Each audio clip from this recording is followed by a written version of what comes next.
এত বছর কারেন্ট নাই, তারপরে আমরা খবর দিতাম লাইন ঢুকলো, কিন্তু ধারে এখানে যেসব সদস্য বা তারা কথা করলো না।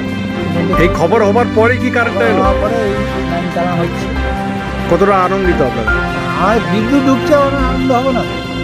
কতদিন আমরা হুকে হাজার হাজার টাকা তার কিনছি দিয়ে যান। নমস্কার, আমি অয়ন্তিকা আর আপনারা এই মুহূর্তে দেখছেন বাস্তব নিউজ। বিস্তারিত খবরটি জানতে সম্পূর্ণ ভিডিওটি দেখুন। ধন্যবাদ।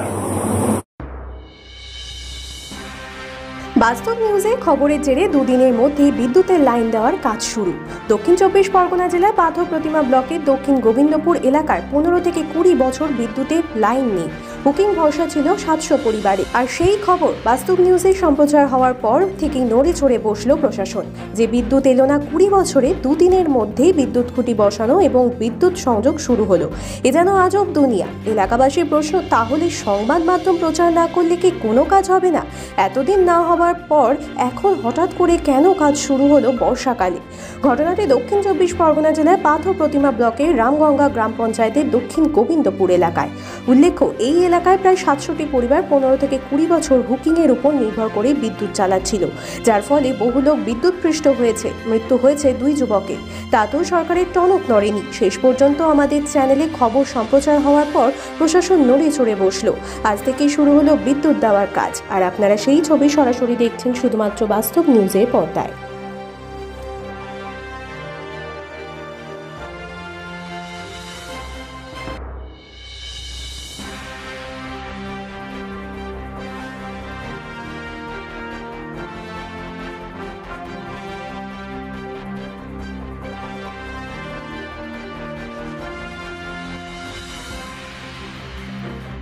গোবিন্দপুর এলাকায় দেখা গেল মিডিয়ার খবরের দুদিনের মধ্যে থেকে বিদ্যুৎ চললো, যেখানে 15 বছর হয়নি। কি বলবেন?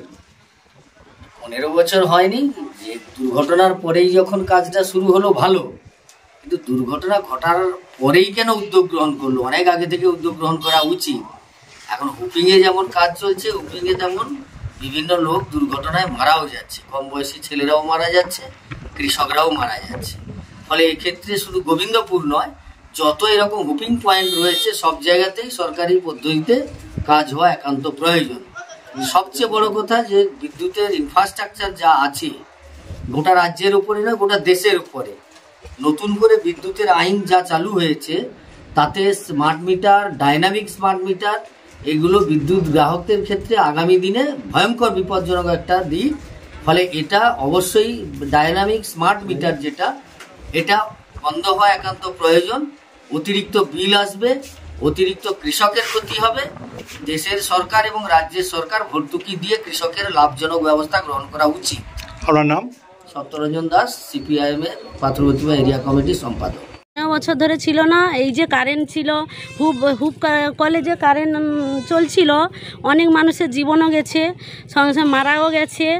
আর আমরা প্রচুর অসুবিধায় ছিলাম, কখন তার কেটে পড়ছে, কারেন্টও নেই, গরমের মধ্যেও থাকতে হয়েছে, অনেক সমস্যায় ছিলাম। এই যে তার খাঁচানো হচ্ছে, এই লাইন টানা হচ্ছে, এইটাই আমরা অনেক খুশি। খবর শুনলাম চারিদিকে এই যে লোক মারা যাচ্ছে আর কারেন্টের সমস্যা হচ্ছে, এই জন্য সব দেখানোর পর এইসব কাজ আরম্ভ হয়েছে। তো কতটা খুশি আপনারা? অনেকটা খুশি। আপনার নাম? অঞ্জলি ভূঁইয়া। খুব আমরা খুশি। আর এই রকম মানে কারেন্ট না থাকাকালীন বা ওই যে হুক নিয়ে লোয়ার জন্য অনেক কিছু ক্ষতি হয়েছে, তার জন্য আমাদের খুব সমস্যায় ভয়ে আতঙ্ক ছিলাম। কিন্তু এই যে কাজ আসছে খুব খুশি। সাংবাদিকরা খবর করার পরে কিন্তু মানে এই যে কাজ আসছে আমাদের খুব খুশি। আপনার নাম? সুদেশ নগর। বিদ্যুতে আসার জন্য প্রথমে ধন্যবাদ জানাবো এই মিডিয়াকে। আপনাদের সম্প্রচারণ করার ফলে দুদিন পর দেখছি আমাদের এখানে কাজ আরম্ভ হয়েছে। বিদ্যুতের তার টাঙানো চলছে, গাছ কাটা চলছে, বিদ্যুতের পোস্ট পোতা চলছে। এর জন্য আমরা খুব আনন্দিত যে আমরা 15-20 বছর পর আবার সঠিকভাবে বিদ্যুৎ পাবো, প্রত্যেকটা বাড়িতে বিদ্যুৎ পাবে। আপনার নাম?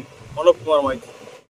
সমস্ত খবর সবার আগে জানতে অবশ্যই বাস্তব নিউজ চ্যানেলটি follow, like, share and comment করতে ভুলবেন না।